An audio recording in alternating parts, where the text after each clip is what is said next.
Hello, in this video I'm gonna show you how to add friends on Steam.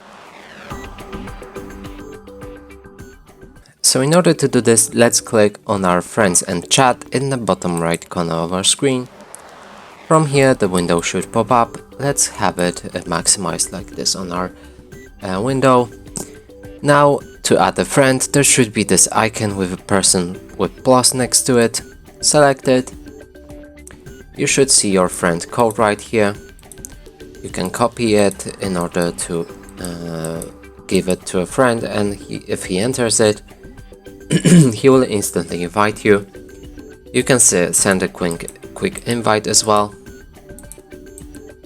and try searching for your friend manually. So simply enter the name you want to add for the friend, whatever you want.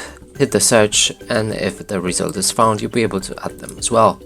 And that's it for this video. Hope you like it. Please consider subscribing to our channel, leave a like and a comment below.